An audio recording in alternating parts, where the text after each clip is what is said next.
Hey everyone, it's Mojax back in the DJ City UK lab. Now the 2016 Winter NAMM show has just wrapped up in Anaheim in California. This is the big annual trade show where all of the DJ equipment and music tech manufacturers show off their new wares that are going to be on the store shelves in the year to come. Unfortunately, due to other commitments, I couldn't make it this year, so I've been poring over all of the reporting by DJ Works, Digital DJ Tips, and of course our own DJ City blog team. And I've had the guys from DJ's Dream Customs out there taking photos for me on the show floor as well. So I've tried to absorb as much as I can from the show. And basically this is my breakdown of the stuff that I think is important from the show, the stuff that we'll be talking about in the year to come and that will shape the way that we DJ in the future.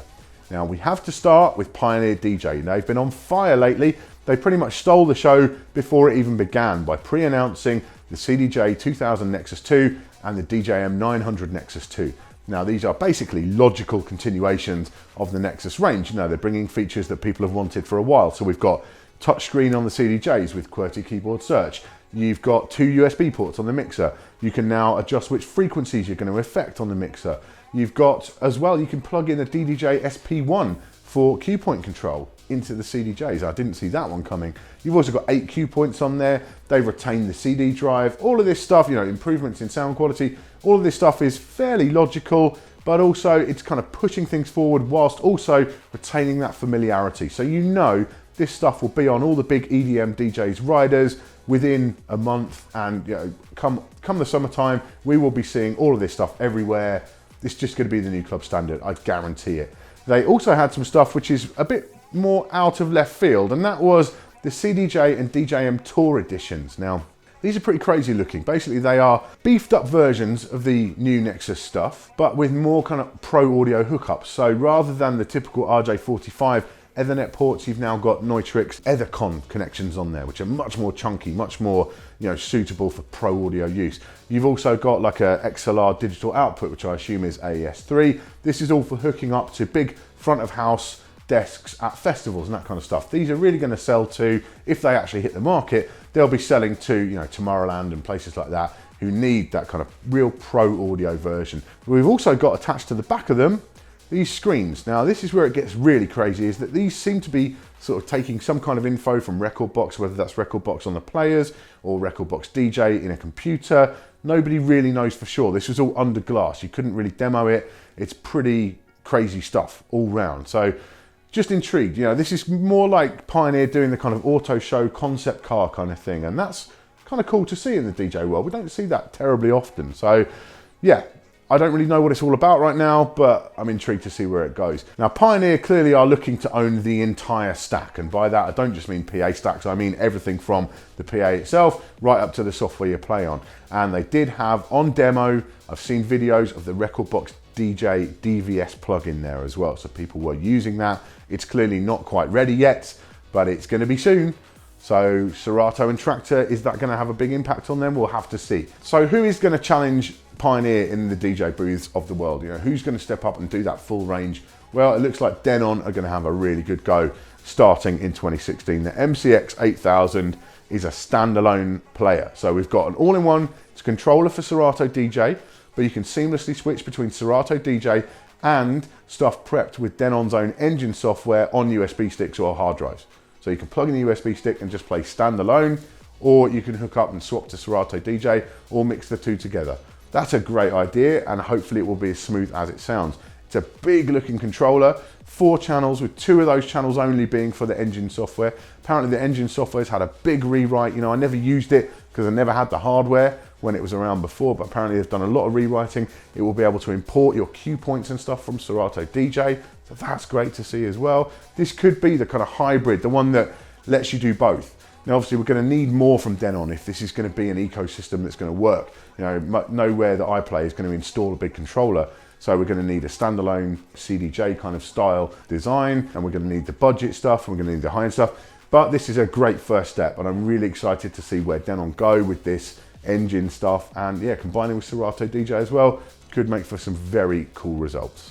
Now, I was lucky in that a few manufacturers did actually preview some stuff for me before the show because they knew I wasn't going to be there. The thing I was most excited about in those previews was the Denon VL12 turntable. Now, This is not a handpin super OEM, so it's not the same as the Stantons, the Pioneers, the Reloops and all that kind of stuff. This is a Denon product from the ground up. And if that doesn't say a lot about, you know, their philosophy and the way they're coming at things in 2016, I don't know what does. It looks a little bit out there in terms of design. You know, it's got the feet are really close together in the bottom. You've got the LED illumination, which is obviously from the Technics modding scene. You know, that's all come along, but it looks really good. And it's planned to come in at $700 in the US, which is a great price. If they can pull that off, and if it's a competitive professional turntable, then I will be so impressed, and that will put so much confidence in me for Denon moving forward, because it's great to see, you know, even if turntables fundamentally are a bit of a niche thing these days, you know, mostly amongst our viewers, we are the niche, but we do love our turntables, and it's great to see a proper pro level turntable built from the ground up. I'm so excited by the VL12, I really, really am, and props to Denon for going that extra mile and making something new. Can't wait to see how this thing performs. Now we move on to the subject of really some gear lust, and that is the MP 2014 from Rane. Now this time last year they announced the MP 2015, and that was their big all digital rotary mixer with the wooden sides and with the isolator on there and the 2 sound cards and the sub mix channel and all this kind of cool looking stuff. Now due to scheduling we never did review that last year here on DJcityTV, and I'm going to change that. I think I'm going to get that through for a long-term review like we did with the Zone DB4, because I think it deserves that kind of attention. But the 2014, it's great to see, because what it indicates is that the 2015 has done well for Rane. There clearly is a market for this kind of old school but future-looking rotary mixer, and that is great from my point of view. I'm so happy that rotaries are making this kind of comeback in the general market and people are looking at a rotary mixer. It's got all of the kind of features of the 2015, but just shrunk down to 2 channels plus an auxiliary channel there as well. Still got the 2 sound cards, still got the isolator. I can't wait to play with the MP 2014. Now I've talked about new equipment, but what about a new company altogether? Mixars made their debut at the NAMM show, and they came out all guns blazing with the Duo mixer. This is a proper Serato DJ compatible mixer, so you just plug and play with Serato DJ. It's very much inspired by the Native Instruments Control Z2, and that's not a bad thing, because I think the Z2 is a fantastic mixer. I used to own one. It's one of my favorite bits of kit really of the last kind of 10 years. I think it's great value and has all the functions that you need from a DVS mixer, and similarly the Duo looks to have those as well. So you've got a USB hub on the back, you've got the cue points on the side, you've got an inner fader, a mini inner fader in there as well. It's going to be an interesting one. We'll get it through for test and definitely put it through its paces, but I'm excited to see a company like this just come out there with an interesting product, not just me too stuff. Looking forward to getting to know Mixars a lot better. So a couple of things before I wrap up, just things of note. Record Buddy 2.0 was there. It's now heading into the public beta phase. Hopefully that means that the actual release won't be far away. You know, this is the product that's going to enable people to switch between different libraries very easily, different platforms. So I'm just hoping that comes along sooner rather than later.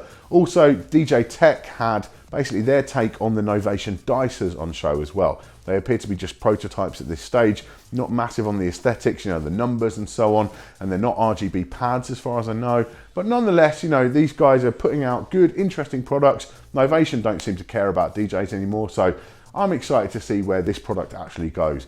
I've also got to mention Newmark's dashboard. This is a set of 3 screens, much like the ones we've seen on the NS7 III previously, but now they designed to work alongside a whole host of different Serato DJ setups. So again, we'll be getting those in for a review as soon as we can. Now, it's hard to judge an overall theme and vibe of the show from over here in the UK, but it's interesting to note that Pioneer announced also that they are partnering with Pulse Locker to bring streaming to a forthcoming version of Rekordbox DJ. So that means that Serato DJ and Rekordbox both using that same provider. Is it time for streaming and DJing? I'm not entirely sure so far. I mean, I've DJed with Spotify and DJ Pro and it kind of worked, but also I can envisage a lot of situations where it wouldn't work for me. And you know, I'm an old school DJ, I'm attached to my collection. That's the way I am. You know, streaming doesn't feel quite right for me at this point, but it could be a useful feature for people. But Pulse Locker itself, as far as I'm concerned, isn't really ready yet. You know, I've been playing with their standalone service, and you know, the catalog is supposed to be bigger than Apple Music or Spotify. Doesn't appear to be right now. Their searching facilities are kind of limited and so on. So it's going to need work I think before that is a really suitable solution for the club, and I'm intrigued to see how it develops, you know. But I've got a feeling that actually streaming won't be 2016.